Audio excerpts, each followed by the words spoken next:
Hello. Hello, it's Saturday.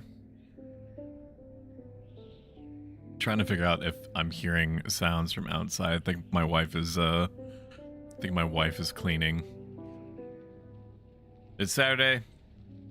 We're doing another one of these Stoicism streams. What is this song? What was the song? Theme of Love by Rifty Beats? No, I want to be sad. No, change it back.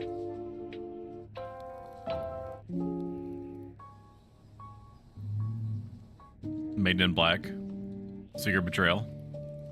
Nameless Song. Elden Ring. No. I guess the one that it had was fine.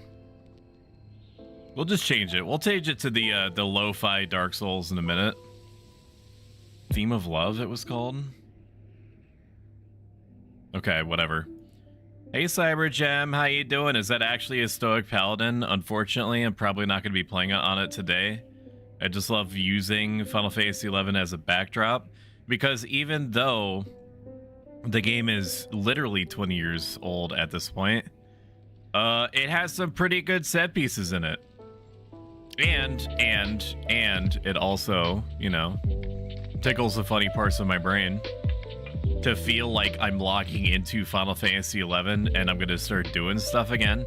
So this is also a way for me to cope that I'm gonna get back into it one day. I mean, basically all they have to do, and I've covered this topic many times, but all they have to do if they want me to get back into Final Fantasy XI is to just fucking release Treasures of Outer God, and then you have me for, I don't know, months, probably. I was watching one of your previous streams, and I feel like you need to know that the tube of Toll House cookie dough now says it's safe to eat raw on the package.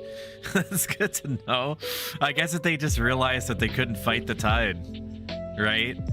That they just needed to rework their recipe or formula, their Krabby Patty formula, in order to allow people to just eat the cookie dough raw. That's funny, and also thank you for telling me that. Welcome in, Crucian, and everybody else that's lurking at the moment. It's going to be the 8th Stoicism stream that we've done. If you are familiar or privy to what a Stoicism stream is, I am something called a Stoic. Okay, it's not just my name.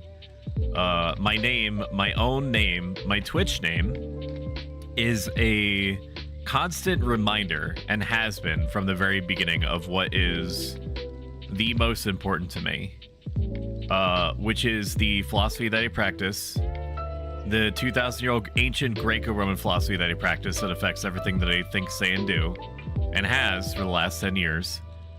And it makes me never lose sight of trying to help other people who may be in various parts of their life and just are not doing the hottest emotionally or mentally, and something that's going to come out of my mouth at some point could and has been a help to those people. And so yeah, that's about, I mean, that's part and parcel with what we're doing here, is that I do get a little bit zany, I do get a little bit crazy on this platform sometimes, that's for sure. But that there's always an underlying current of trying to help people.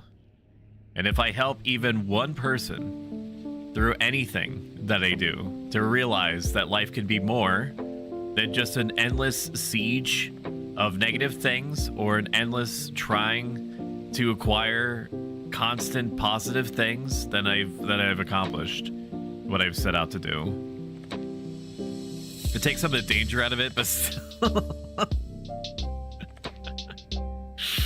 Oh man, maybe I need to go buy some cookie dough. Eating cookie dough is the new meta.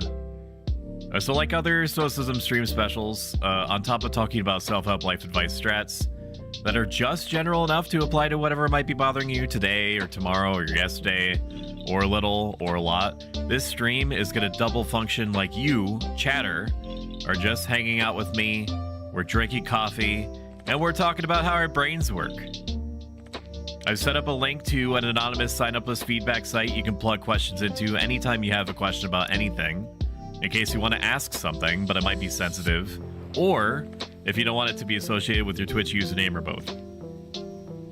Links are pinned at the top of the Twitch chat. They can be summed up with !AMA on Twitch. It's on screen. It's in the YouTube description because we're simulcasting as usual to youtube.com/@SimpleProStoic and to twitch.tv, the digital distribution streaming site. At the same time, I'm going to occasionally stop to check the site and answer questions. There's no rhyme or reason for when I check. It's just basically when I find just like a gap in my thinking or it just seems like a good time to, because it's been a minute. For base covering purposes, I'm not accredited. I'm not certified. I'm not licensed anywhere to perform psychological or philosophical counseling. I can say that I know that I've helped people. According to them, and anything I ever say in the Stoicism stream, I've practiced or applied myself in real-world situations. There's no minimum or maximum amount of time this thing is going to run. We're just going to keep talking until it feels like a good time to stop. We'll then take a 15-minute break. Probably, I mean, usually it's been a 15-minute break, but we'll probably take like a half an hour break, and then we're going to pivot not to another game, but we're gonna all, to those that are inclined, we're gonna all kind of like chauffeur ourselves over to the Discord, which you can summon up anytime by !Discord, and it's also going to get pumped out by the Nightbot that's going to be occasionally throwing links into the chat. And we're going to watch Edge of Tomorrow, which is a super good movie. And if you have not seen it before, I recommend it. You don't have to watch it with us, because for sure, if history has anything to say about it, everybody's going to be talking over the whole movie. So if you're the person that understandably, that justifiably gets annoyed when people are talking over the whole movie, or if you're like me in that one time in band camp, you were watching, what was it? Dungeons and Dragons in the movie theater, and there was somebody that was like doing like full on throat clearing the entire time, brother. It sounded like she had like the biggest. I'm not gonna go down that road. That's a dark road for my brain to go. But that's what I mean, is that if that annoys you, I would recommend watching Edge of Tomorrow anyway. You don't, there's lots of great sites out there. I'm not suggesting officially as an official streamer position to go out and search out great sites to watch things semi-legally, but I will say that it stands to reason that those sites do be out there, and I may or may not be aware of sites that you can go to in order to watch it for free, because digital streaming services now are the new cable, right? Streaming was supposed to be a way to, we're kind of deviating for a little bit, but just let me cook. Streaming services are now about chopping up as many content paths as you can possibly get, and directing them all into their own Paramount Pluses and Maxes and AMCs and whatever it is that Netflix has left, Twilight. So yeah, there's all that. I don't know if we can even buy it over there. Cookie dough is a very American thing. Unfortunately, there's a lot of stuff that is very American. I think the most American thing that I've seen to date is blueberry and chocolate chip pancake wrapped corn dogs. And I don't know, because they didn't look closely enough at the box. I don't know if they were cheese filled or not. My self-preservation instinct suggests to me that I don't think that they were cheese filled. However, I would not doubt. Yes. So, you know, I don't know if you know what a corn dog is, because a corn dog is probably another primarily American thing. A corn dog is a hot dog on a stick that is wrapped in fried bread material. Okay, not always cornbread or like a cornbread adjacent material, but it is a hot dog and it's wrapped in something. And it was wrapped in chocolate chip and blueberry pancakes. So deeply fucked is a deeply fucked food. I would not recommend you even treat that like a dessert. I don't know who that's for. No one. No doctor is gonna say that you should have blueberry and chocolate chip wrapped corn dog, pancake corn dogs at any point in the day, ever. For any reason. They actually look delicious though. That's how they get you. That's how they get you. They get you that way. A lot of the stuff that's going to be coming out of my mouth when we actually get started is going to feel heavy or intense. If you have any questions about anything we go over after the stream ends, but you'd prefer to do it by DMs or what have you, reach out to me on Discord. I'll get back to you as soon as possible. I've seen and endured a lot. So there's really nothing, as long as it's legal. There's really nothing, because again, there's no, client attorney privilege. I'm not a lawyer or a licensed psychologist, as I said. There is some stuff that probably should be discussed with a professional counselor or lawyer, okay? But most things that you experience as a human being, as a individual meat person on this planet, I can probably help with, or at least give you advice based off of my own experiences and what my philosophy suggests should be done, or what the approach is. But I always recommend that you seek out professional help. Because for some people, Stoicism is going to be right up their alley. Hello, it's me. I am one of those people. For others, they're going to get more immediate and significant benefit from seeking out a professional. Okay. They actually look delicious, though. Japan has adopted corn dogs. They need a Japanese one, not an American one. Fuck knows what will be in them. Yeah, no, I would trust anything outside of the US, to be honest with you. I would. I mean, the only thing that I would hold back on trusting less is maybe the water, if only because, and I'm not speaking about any general country, if only because I have had it ingrained in my brain that my system, my gut, has been chemically altered in some way by American water, that I have no defense against any like I don't know, like germs and stuff, or like different things that could be in the water. Again, I'm a dumb American, so I don't know if that's even true. I just know that when Shumi and I went vacationing at some point sometime in the past, it was like it was drilled into us that we should be drinking bottled water at all times. I don't know how true that is.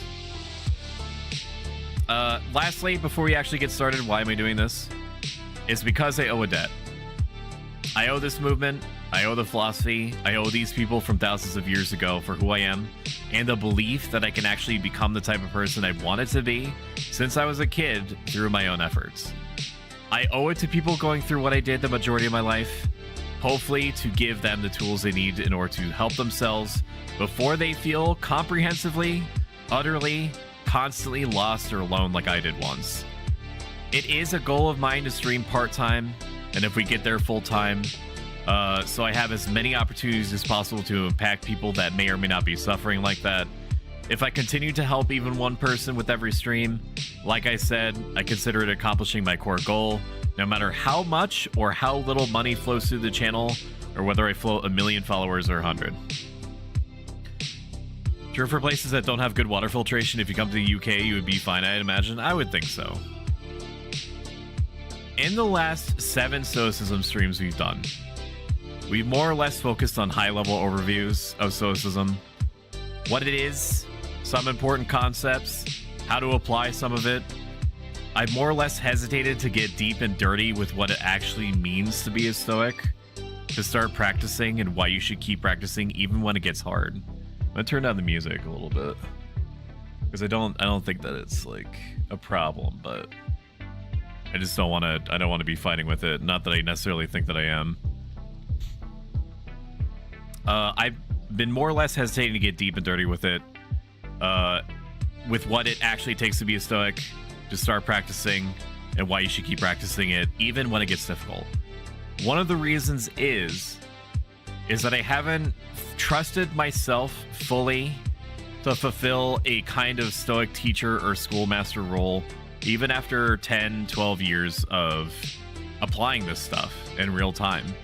Sometimes failing, sometimes succeeding in ways that have surprised me. None of the heroes whose examples I draw from or teachings I practice have been alive for over 2,000 years.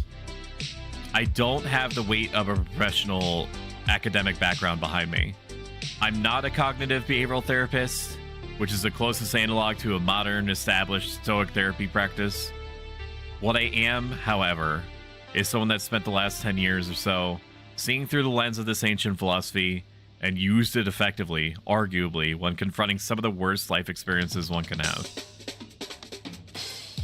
Although I've sometimes fallen short of the ideal Stoic at various points in the last decade, that's due to my own unforced errors, and is reflective at the time of my own failings to have the courage to put the philosophy to practice far more than it is any structural weakness in the philosophy itself. That changed the music. Gaming lo-fi is not putting me in the right headspace here. There we go. There it is. There it is. That's better. Oh shit, UK is in one of the top 10 worldwide countries that scored 100% on the EPI. That's what I'm talking about. Make fire! Make fire! Rock and stone!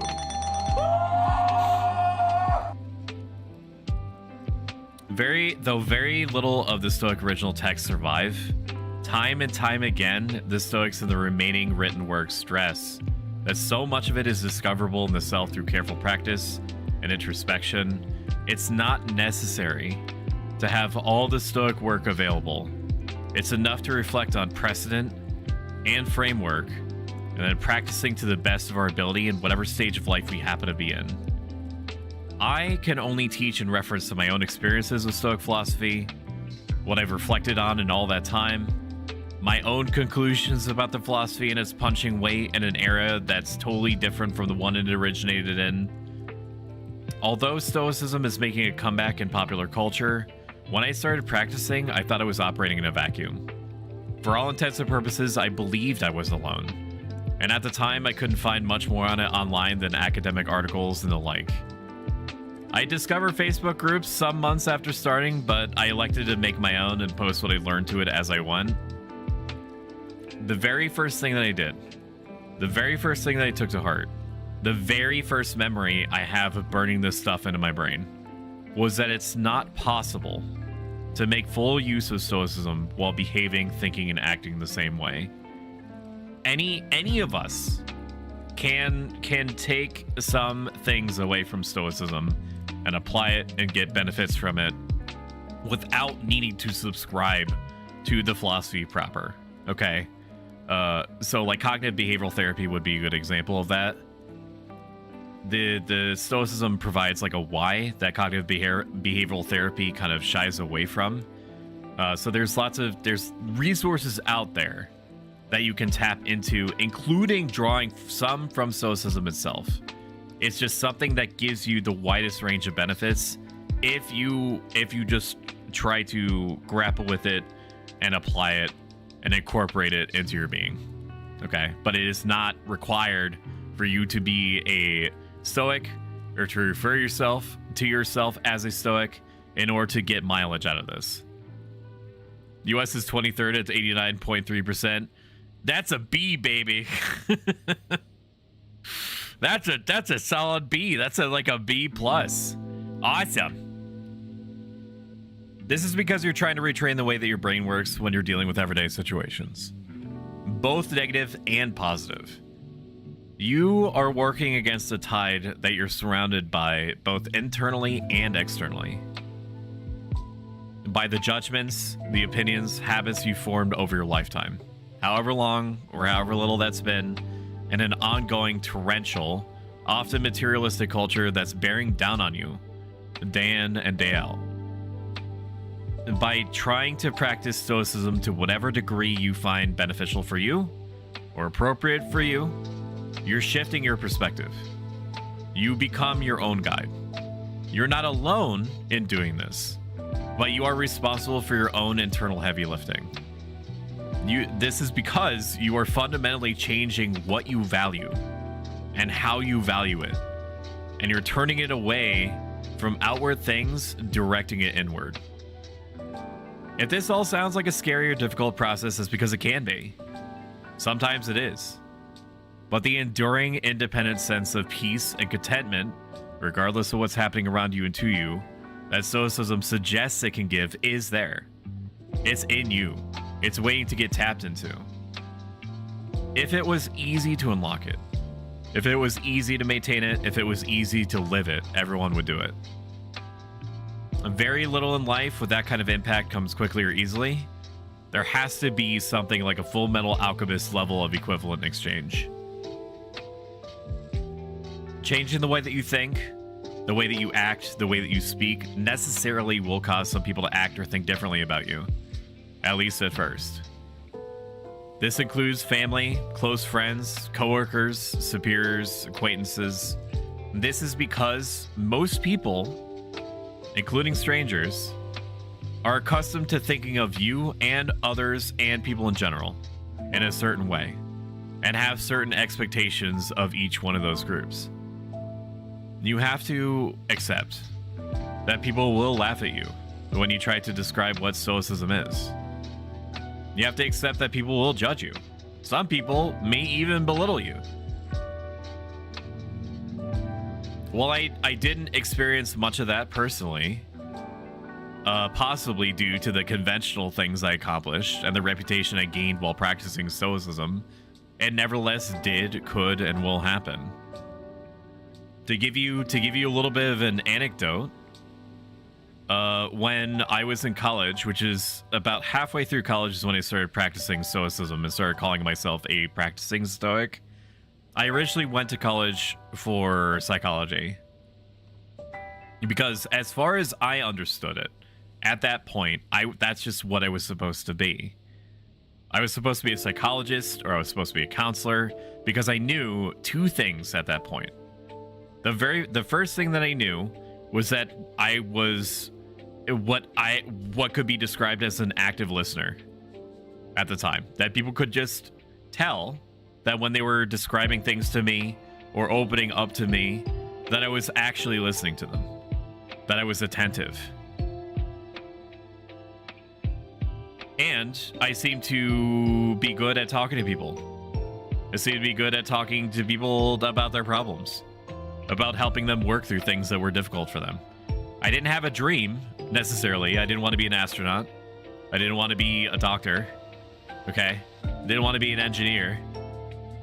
I had a very vague belief that I wanted to work on video games, and almost went to college for video game development. Thank God I dodged that bullet because it was like a scam college, so I didn't actually commit once they told me how expensive it was going to be on a semester by semester basis. I was like, nar. I was like, nar, I just like video games, but I don't know if I like it that much. Right? But I was like, okay, so I'm an active listener and I'm good at talking to people. So therefore, I guess I'm supposed to be a counselor. I guess that's just what destiny is, or fate, or what have you, is supposed to make me do. So I went to college to learn psychology, and I didn't really enjoy the fact that most of what I seemed to be learning had to do with chemistry and biology. It seemed like it was like 60-40. Maybe that's being generous. It seemed like it was 70-30. 70% trying to figure out how the human brain and body works at a physical level and how to ostensibly medicate it, versus helping somebody use whatever mental or emotional resources they have in order to work through whatever issues that they happen to have. And that's not to say that he didn't believe that chemical imbalances were a thing, or that somebody couldn't be assisted at the same time by medication as they could by working through things. I was just surprised at the amount of weight, the amount of emphasis that was being put on medication versus, you know, talking to people about shit, helping them through things. So I did what most people would not recommend you do in American society, and eventually, shortly after, I went into an intro to philosophy class that I thought was a waste of time. Welcome in, Vinny. College do be scamming sometimes. Yeah, it's amazing how expensive things get when they're for profit, when they're for profiting you, for sure. So I attended an intro to philosophy class. I was just kind of coasting through my psychology major, and there is this impression, there's this belief that probably has not gotten any better, maybe even gotten worse, that was culturally ingrained in me without me realizing it, that philosophy was like a waste of time. That it could have been a slot that I could have filled with something else, more specifically focused on my major, that is some sort of esoteric leftover from the time that, you know, going to college meant that you were trying to improve yourself. Like, nah, dog, everybody just needs a degree, right? So I took this intro to philosophy class, and most of it was what I predicted, more or less. What I made myself predict, what I put myself in my own mental as it probably being like. And I heard things like, is the table that you're looking at the same table that I'm looking at because of differences in light? How do we know that we're not being chased around by giant spaghetti monsters that are invisible? How do we know that we're not actually dreaming, and that the dream world isn't actually the real world? Shit like that. Welcome in, it's Freddy B. How do we know? If a bear shits in the woods, does it make a sound? That sort of thing. And it was mostly like that. Incredibly painful and dry, or what I allowed to be incredibly painful and dry. Until the teacher started talking for about 10 to 15 minutes about a philosopher called Epictetus, and I didn't know that Epictetus was something called a Stoic. I didn't know anything about the dude. This is just like a cursory like blurb about who Epictetus was and some of the things that he believed. But there was stuff that was said to me that day that resonated with me like nothing ever has up until that point. And I didn't know why, and it bothered me. It bothered me that I felt anything about it at all. Things like it is possible to be happy regardless of the circumstances, whether you have a little or a lot, conventionally speaking, in terms of nice things. Things like it is enough to be a good person, to feel peace and contentment and happiness, and that you don't need stuff in order to feel that way. Different things like that. I don't remember exactly what he said, but those were the through lines, right? And I remember sitting in my dorm room some 1 or 2 months after that, and I was feeling some absolute cornucopia of emotions, which is not abnormal for me. But I didn't know what I was doing. I didn't know what I was supposed to be learning. I didn't feel any connection at all. Like I expected that I would just like lock myself into being a psychologist, right? And then there would be some sort of like shimmer or spark or something in me that would suddenly be like, oh, I'm supposed to be a psychologist. That never happened. And so because it didn't happen after me being like some months into the major, I was like, okay, what's going on? Like, what am I doing? Like, am I just doing this to do it? Which of course, yeah, I was, because, you know, it's expected for you to get a college degree in order for you to get like some slightly above minimum wage jobs, because we live in America, right? And I was feeling angry. I was feeling depressed. I was feeling sad. I was feeling confused. I was feeling afraid. I was feeling like romantically challenged. I didn't know what was happening in my life. I didn't know what I was feeling properly. I didn't know how to contextualize any of it, and so I was basically just existing, or like trying to exist or persist in my dorm room. And I remember my dog is trying to get out of the room. I'm gonna open the door.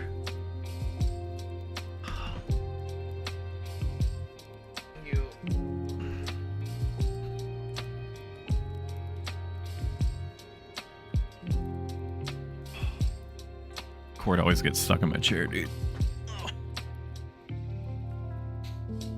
So I was just trying to exist in my own space, and I had no idea how to resolve any of what I was feeling. It didn't really occur to me to possibly go to the counselor on campus just then. All I knew was that in that moment I didn't have the option, because it was nighttime or something, and it was by far the worst version of anything that I'd ever felt up until that point. Because I was just like there, and I didn't know what was going on. I didn't know what I was supposed to be doing, or how to resolve any of the financial, romantic, emotional, psychological issues that I was experiencing at the time. And I thought to myself, what am I supposed to do about that? How do I even help myself? This is just how life is sometimes. Everybody feels this way. This is quote unquote normal, yes? And like a little voice in the back of my head suggested, maybe not. Maybe it doesn't have to be that way. And I asked that little voice, what do you mean? And little voice came back and said, wasn't there some dude that you were told about in that intro to philosophy class that you thought that was a waste of time, and you felt something, you were impacted in some way by that? And I was like, yeah. And so I excavated my intro to philosophy book from underneath my bed, and it was a hefty bitch. 500, 600 pages, all inscrutably dense, dry material, back to back, cover to binder. Just an absolute slog of a book. And I was like, okay, well, I could just flip to this section where that dude was and see if there's any reason for me to feel this way. Or maybe, why not? I just read the whole damn thing. And it was an awful decision. It was an awful decision because I read through 70 to 80% of what I was hit with when I first went into the intro to philosophy class, which was the giant invisible spaghetti flying monsters type shit. Some stuff kind of hit home a little bit, but not really. It seemed like that, like, people were just kind of like skirting, like things that had to do with like your perspective. How we create and maintain perspective was circumstantially interesting. Like the idea that it's possible for you as a human being to think of yourself as a third person from the perspective of another person that is simultaneously feeling things different from you, has their own life experiences and things like that. Things like that were interesting to me, and I did get a little bit of meaning out of that, but nothing really worth to me at the time the amount of investment that I was making into it. So I read this intro to philosophy book over the course of 3 months or so, right? And I did something odd. I avoided the section specifically having to do with Epictetus, the philosopher random guy that was saying a bunch of stuff in class that made me feel something that I wasn't expecting. And I did this for a couple of reasons that I can reflect on now. The first reason was that I was afraid that it was going to mean something.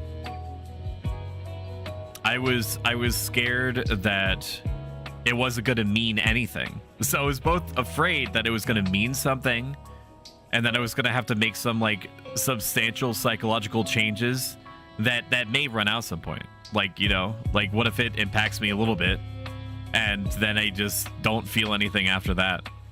What if there's no more material from this dude and this is all that's left? Like, is what I read there gonna be enough for me to develop some kind of framework for helping myself? Or what if it doesn't actually mean anything and me thinking that I felt something that day was just gonna be a complete fluke? Right? So I saved that section for absolute last. And when I did read it eventually, it basically said to me, the section that is paraphrasing, brass tacks, the way that you've been thinking about things is why you feel this way. That necessarily our judgments, our opinions, our desires, our fears about things in our lives cultivates how we feel in general on a moment-to-moment basis. We are steered by what's happening internally. So if you change the framework of what's going on inside of you, if you rewrite the neurons in your brain to recontextualize, to recategorize the random shit that seems to be happening to you and around you on a daily basis, that you can feel differently. And that you don't have to be a person that's being randomly bounced between shit like a like a pinball machine, you know, without all the flashing lights and the fun sounds and crap like that. And so I did what most people, including to current day, would suggest that you not do, because the humanities are unfortunately seen as a waste of time. And I changed my major from psychology to philosophy. I changed it because I was like, literally nothing to this point in my life has made me feel this way, has given me hope. I basically was saying to myself that I didn't have hope up until that point. I didn't feel that sensation. Like, I knew what hope was, but I didn't really experience it outside of like certain like pre-dopamine thresholds, certain events happening in my life. But like the actual feeling that things were gonna be okay and I know who I am and what I'm supposed to be doing as this individual physical me person on this planet, I didn't feel that before. And so I wanted to devote as much time as possible to it. Now, the Stoics did suggest that by making these changes, like I mentioned before I went into this whole tirade, that's not a word, that people could think of you differently. That friends or family could look at this change in your behavior, and so you might get asked 80,000 times, which I have. I'm not salty or nothing. Maybe like 1% salty, to get asked like 80,000 times since I started practicing Stoicism, are you okay? Are you, is something on your mind? Are you being bothered by something? And that's because you're not like fucking banging your cymbals anytime anything happens. You're not having like an overt visceral are you okay? Exactly. Yes. Sorry, 80,001. I need to update the scoreboard. Thank you for that, Twitchy Poo.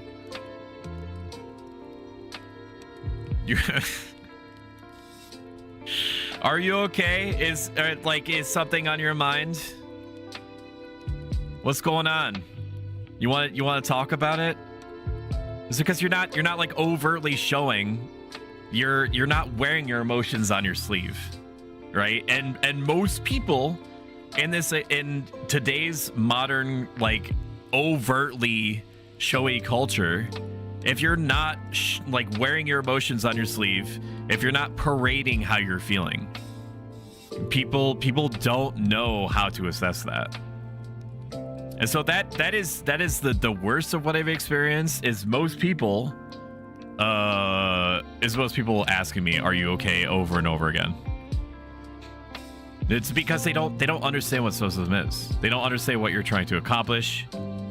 I guess the closest analog would you saying to yourself, like, I'm a Buddhist or something. It's essentially along that same emotional wavelength, but more people are gonna are gonna understand or get an idea of what's going on if you just say you're a Buddhist than they are if you're gonna say that you're a Stoic, right? Because lowercase Stoic is used in the modern day, but it typically means it's like a bargain basement version. Embrace Stoicism. I Lord Melee, welcome in on YouTube chat.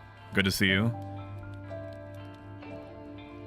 The lowercase version of Stoic implies what you would think, which means that somebody that's typically very reserved, somebody that is very collective. The wrong part about it is the unfeeling aspect of what most people would define as Stoic, because the feelings are still there, and I'm not going to go into it just yet, but the feelings are still there. Unlike what that one romantic interest that I had at that one point would say to me after I was trying to explain to her what Stoicism was, I'm not trying to make myself a robot. You're not trying to make yourself a robot. Never you mind that I'm like a robot man in a toga on Twitch and YouTube simul streaming. Don't worry about that part. Axe that part out of your mind. All right. I know I'm literally a robot man on both streaming services.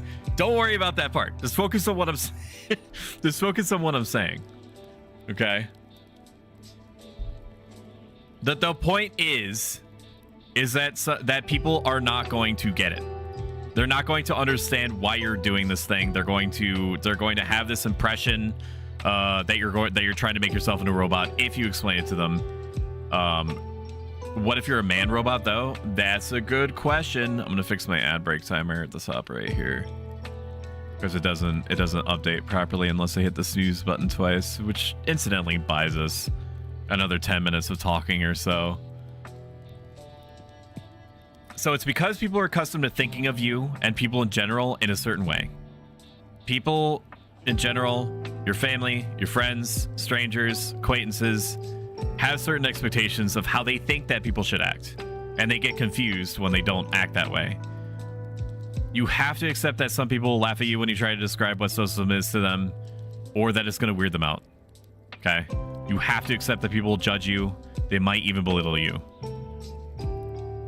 The things that I accomplished in college, which would be defined more or less as joining student government, being a resident assistant, volunteering with special needs populations, and so on and so forth. Most people just sort of got it. That's because they're seeing the results of what a practicing Stoic is. They're seeing, and so they will want, this is not the point, but they will want to also have that, to have that kind of drive and to be making that kind of impact. Not that you need to do all those things in order to have an impact, or to be even especially be seen doing those things to have an impact. But just know that eventually people will just get it. They will just get it, and you'll just hear less about it. Unless the people just make it a point to just decide they have a problem. Okay? You have to be willing to weather it all in the name of your own growth as many times as necessary. Like I said, though this isn't the point, it's very likely that eventually those very same people that took these changes and you negatively will view them positively and want what you now seem to have for themselves. You are, as a practicing Stoic, hereafter guardian and steward of your own brain. It'll be helpful to you to begin each day with a kind of reservation clause, either thinking or saying it out loud. Something to the effect of, I'm going to do the best that I can with what I have, and the time that I have it, and I'm going to let everything else happen the way that it needs to after that. Because it's necessarily true. You are, I am, we are physical me people in a physical world. There's a reason why I keep framing it like that. Things will inevitably stop us from doing what we set out to do on a daily basis in exactly the same way we'd like to, sometimes even outright. It doesn't mean that we should stop trying to accomplish things we'd like to see ourselves do.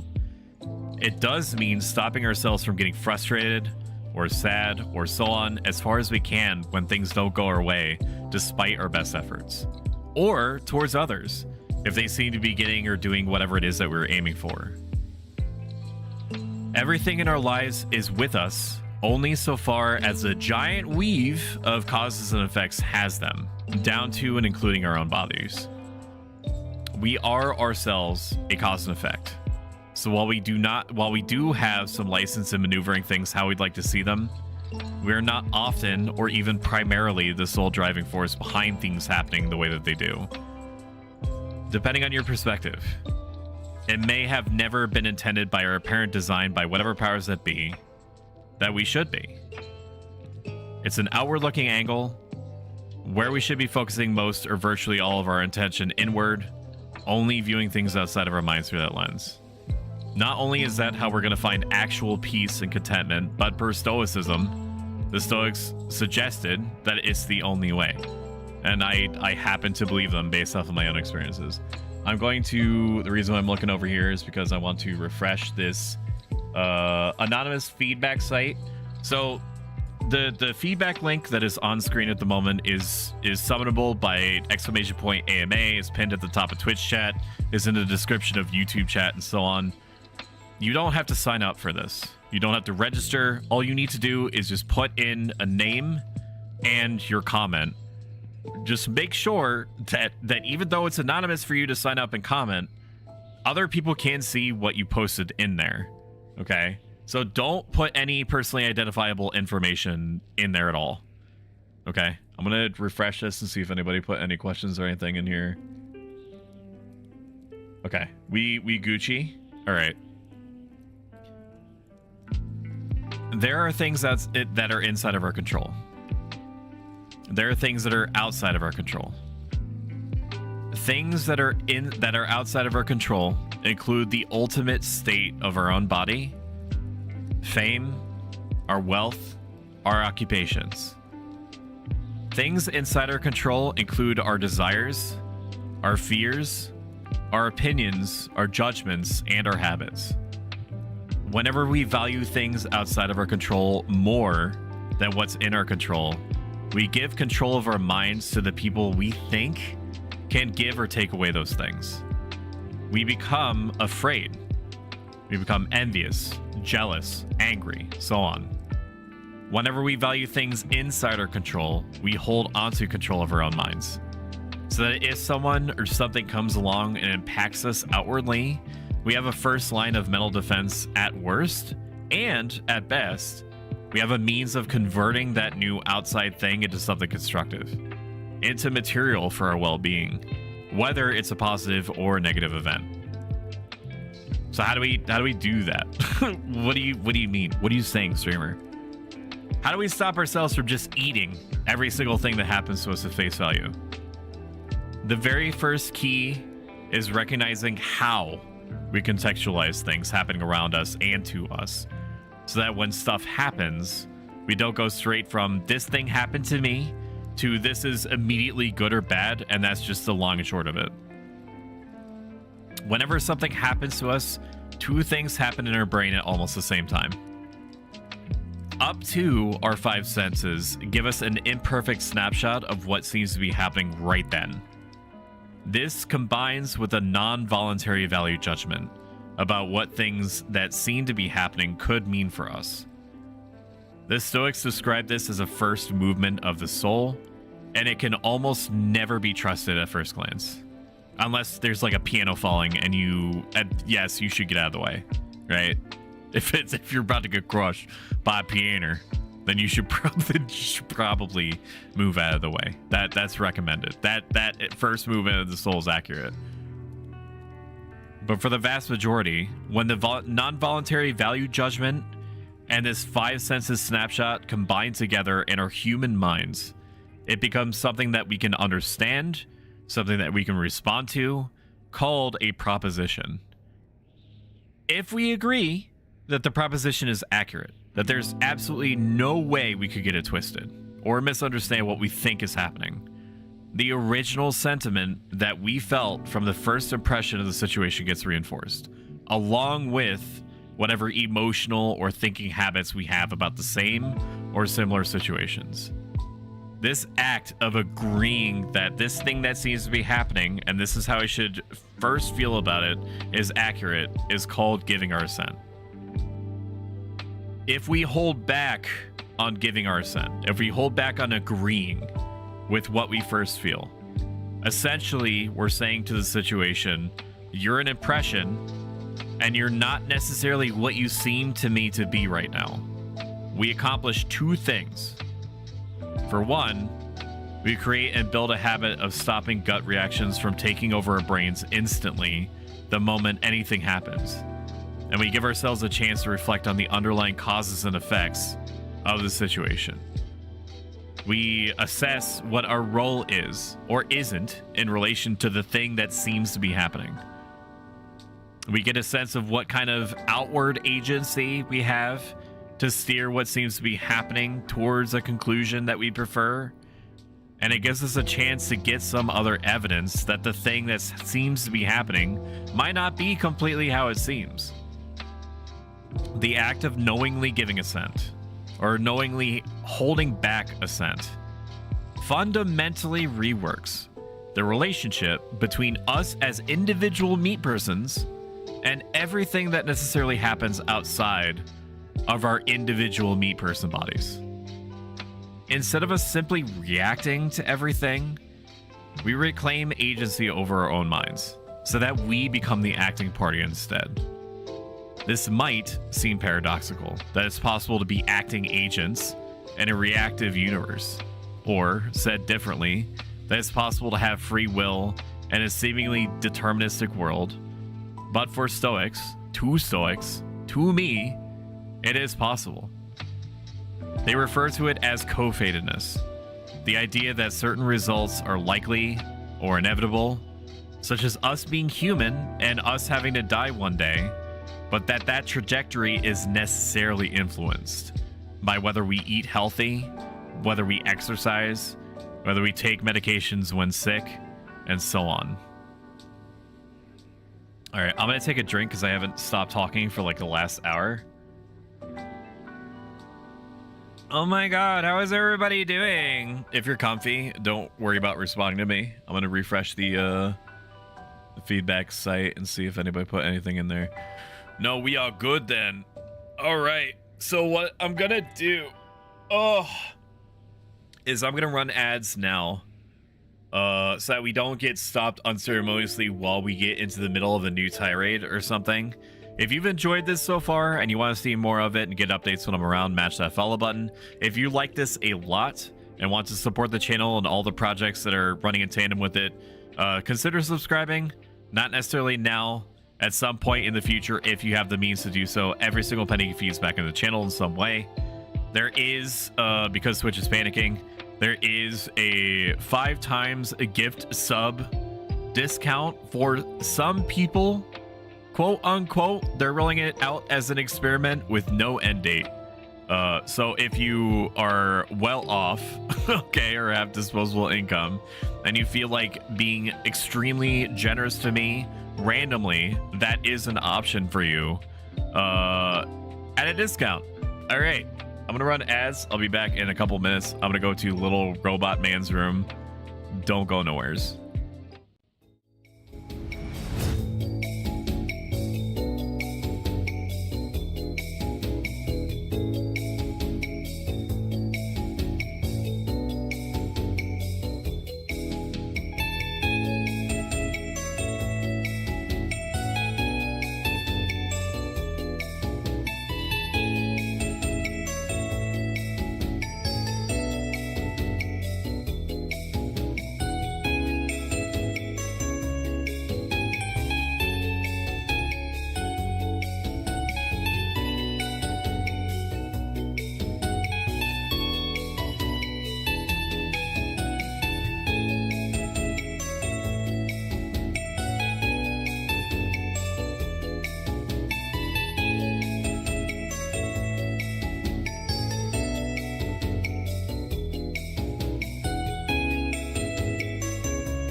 Hello. We are back, baby. We are back. Look, lady, whatever you're selling, I ain't buying, yo. Well, my name is Skylar White. Bingo! My husband is Walter White. He told me everything.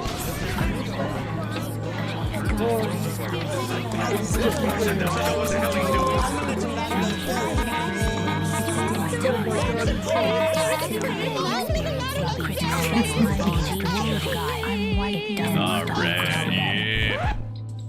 All right, enough of that. All right, so we're gonna go on for a little bit longer, I think, and then we're going to segue into Discord to watch Edge of Tomorrow, and it's gonna be fucking sick. Now, I've seen it about 100 million times. If you are somebody that has not seen it and you don't want people constantly talking over it, I would watch it. What is going on? So, did you ever play retail? I did play retail. I did. About 1,000 years ago. I've not played it even remotely recently. I actually played retail up until about 1/10 of the way into Wings of the Goddess. I remember getting whatever the middle rank was in Wings of the Goddess. And I also remember that was the first time I ever got put in jail because people were using using the bard job and sitting in certain sections of Bastok while it was getting anally explored by monsters and just spamming songs over and over again. They were botting, and so routinely drag a train of mobs over to the bards and watch them go to absolute town on the buttholes of these botting bards. So that was the last experience that I have of retail. Remora? No, I was playing on Azura. Also, welcome in, Phil of Leviathan. Good to see you. Yeah. So watch Edge of Tomorrow. Shumi may or may not be there for that. She's indicated that she wants to be there. Shumi, my wife, for those that are not familiar. Yeah. The Ashurta, Ashurta. Yeah. Yeah. I still think about retail. I don't know if it's in me to go back to retail. If only because I've seen so much of the story already. Not all of it, mind you. But I've already restarted Final Fantasy XI like 3 times. I don't know if I could do it a 4th time. Azure full of unskilled players who are pay to win. That sounds like it could be accurate. Yeah, I have no dog in this race. Okay, it could be. As far as I know, you are correct. It's full of unskilled players who are pay to win. I don't know what you could do to pay to win in Final Fantasy retail. I don't know if they added things that you can buy. Shout out O's Music. Welcome in. Display one of your characters that you've already done the story on. I don't know if I even have access to my original account. I have no I don't even know what email address it was associated with. Bahamut is the biggest non-pay to win. Then if in the technically non-zero chance that I play retail again, maybe I'll go to Bahamut. Who knows? Come play Final Fantasy XIV then. The difficulty is, with me getting into anything MMO or MMO Lite on the channel, is that I'm basically converting my channel into whatever that game is in perpetuity. So I which would be fine if I'm really stoked to play whatever the MMO or the MMO Lite is. There's just certain things as a streamer I have to be cognizant of. And before I get into that, if I have free time, typically I'm either preparing for streaming or I'm doing streaming. So if I don't have the ability to play whatever it is off stream at my own leisure. Therefore, if I'm going to be playing like an MMO like Final Fantasy XIV or like Final Fantasy XI retail, I would have to do it on stream. Okay? And that comes with certain sacrifices, right? If I play Final Fantasy XIV, I will be slaughtering any chance that I have at discoverability. Because everybody in the fucking universe is streaming Final Fantasy XIV at any given time, right? So which is fine if I was really wanted to play Final Fantasy 14. I've played about 800, 900 hours of Final Fantasy 14, which I know in the grand scheme of things makes me basically like a baby, like a big old baby. Like that's almost nothing. But I did get my fill of it for now. There's also a huge mental block there because I'm gonna have to relearn everything. How my jobs work, where anything is, what my capabilities are, what's worth doing, what's versus what's not worth doing, so on and so forth. Mamba Hamad. Leviathan, where all the cool people are. I only play Final Fantasy, the baking sim that is FF themed. Oh, Final Fantasy. That's funny. plus one. All the coolest people on Bahamut came from Leviathan. Bruh, 14 sucks nuts. I need you, Fiddle, and Crucian to start making out. Right now. It's okay, once you learn the meta, it will change again. Alright, back to it. Back to the words that come flying out of my mouth. Let's do a quote. Unbroken prosperity cannot endure a single blow. He who has constantly battled misfortunes has gained tough skin through experience. He yields to no evil. Even if he falls, he continues fighting on his knee. Seneca the Younger, a Stoic, said that at some point towards something, probably somebody asking him if he knows what time it is or if he's having a good day. He just says quotes like that. The 5Ds of Final Fantasy. It's the most easy for us to believe in ourselves, to handle things properly when there's not really much going on, when there's not really much negative that's happening, and when the impact or the consequences of what seems to be happening is very light or non-consequential. It's not easy to try to get a handle over your own brain when you are fighting multiple negative things that are happening in your life back to back, or especially severe ones, or sometimes both, if life is feeling like throwing you a bunch of curveballs at the same time. Foresight is an ability that we have as humans that's easy to try to use, but is enormously difficult to properly constructively control. We have the ability to observe patterns. We have the ability to make predictions based on these patterns. We have the ability to plot courses of actions because of these predictions. But it's imperfect. It's something that we have to shape. The intended steps and the goal of the courses of actions that we take are molded by habits that we formed over a lifetime. Ways of thinking, belief systems of what is or isn't valuable.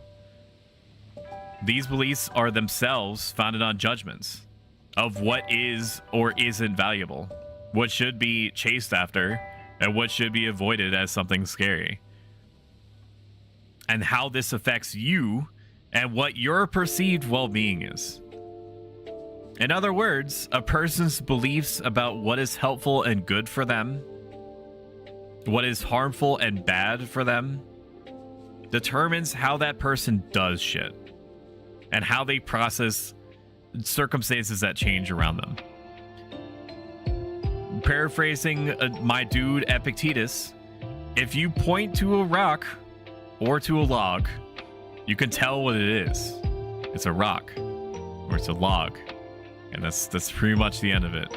If you point at a person, you cannot tell what they are. From on the inside, I mean, on the outside, they're a meat popsicle, right? But you don't know them. You have to observe what judgments they seem to have through their actions, and then in so doing, you can more or less predict what that person is likely to do next once you have enough information. A person that believes that good fortune is necessary to be happy will be happy, predictably, when nice things happen to them, and not happy when they don't. They're going to be less likely to constructively handle negative things or come to terms with negative things that happen as part of just being in a world that do be like this. Our objective as Stoics is to constantly assess and improve the clarity, the accuracy of our judgments, to try to understand why we feel the way that we do about the things that we do to the extent that we do, and what beliefs that we have influencing those things. The appropriate use of foresight depends on our consistent, purposeful exercise and self-analysis. When used correctly, it's a tool that can help account for and plan for numerous scenarios without becoming anxious. It's an ability with limitations that are not apparent. Predicting courses of events involving other people are not always accurate, but accuracy does improve with trying. A Stoic invests value firmly and consistently in their own intentions. The exercise of their virtues, aka trying to be a good person, regardless if they're going to be rewarded or not. And the accuracy, clarity, proper foundation of their judgments, independent of circumstances and outcomes. When employed towards these ends, foresight becomes and remains a useful tool. A Stoic will do all that they can to fulfill a given role to the best of their ability, so long as it aims at a general, rational, and social benefit. No matter the predicted outcomes, a Stoic understands that they will be okay, and that their true good, virtue, remains in their ability to maintain. That as long as they do focus on placing all value on being a good person, that things will be fine. To just do the best that they can to help people and to help themselves, and then understanding and having the reservation clause that the rest of it is just going to happen the way that it does. This understanding extends infinitely outward, as long as the Stoic themselves persists. Although events outside a Stoic are always shifting, always changing, combining as often as they fall away from each other, a Stoic is consistent within and adaptive outside themselves. Whatever is to come, fortunate or misfortunate, accurately predicted or totally unforeseen, has the potential to become fuel for practice. In this way, Stoicism claim to an enduring state of peace, contentment is realized. If you closely observe things that are happening around you, and what is currently happening either to you or to another person, you're going to notice that each event mirrors countless other events, past and present, that have happened, involving innumerable other people. The people that are involved in each event, past or present or future, are not identical to those others, but even then, the intentions and the actions of each person may, and often do, resemble these countless others in the composition of their desires and fears. If you are continually mindful of this, events and persons lose their power to surprise you, and you circumvent the greater ramifications of being surprised. You only need to remind yourself that what is happening to you has happened before to various people, is happening currently, and will happen again in the future. Did I not shout you out correctly, Obes? Oh my god. Shout out Obes music. Butterfingers. Each of the things in the world do not do anything to us, do not do anything for us until we become aware of them, and until we form a judgment about them. When these sentiments get at you, you have to prompt yourself. Why wasn't I feeling this way about them before? Why didn't I feel hopeful towards them? Why didn't I feel afraid of them? The things that would now concern you have been there before you became aware of them. To give you the most concrete example, or one of the concrete examples that I have. At some point in college, my laptop was stolen. It was a completely new laptop, about $1,000 or so, because they wanted something that was going to last me a long time, that ran well, and that I wouldn't need to worry about, right? Went to the cafeteria, put it in a cubby hole, and the cubbies that you're supposed to put your things safely into so that they're not stolen. And then I went to go get food, came back 3 minutes later, my backpack was gone. Somebody had stolen it. I did everything that I could in order to try to get it located. I had all sorts of serial numbers and information and so on and so forth that I gave to campus police. Campus police, I guess, did fuck all with it or didn't know what to do with it. So my laptop was just gone. My laptop was just gone. People have been stolen from throughout human history, right? When I went to the cafeteria to go get food, as I was not affected by the active act of my backpack being stolen. Okay. It was only when I became aware that the backpack was stolen that I had an emotional reaction. But my having a emotional reaction did not cause my backpack to be stolen. My backpack was already stolen at that point. So that means that the circumstances did not change. I was already stolen from. The only additional thing in that event, in that circumstance, was me assigning an emotional response to my backpack being stolen.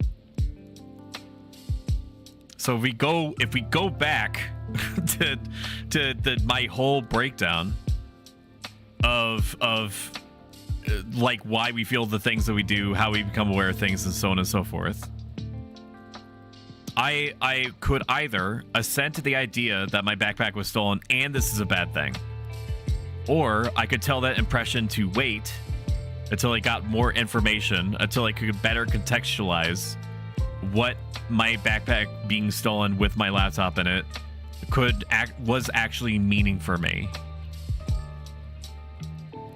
And so I was able to not experience like 95% of the negative emotional reaction. It didn't stop me from doing everything in my power to try to get it back. Yes. But I wasn't immediately crippled by the idea that I simply didn't have the money to go get a laptop. People were stolen from before. They survived by some means in the majority of cases. And I simply was returning to a state of being where I didn't have a laptop.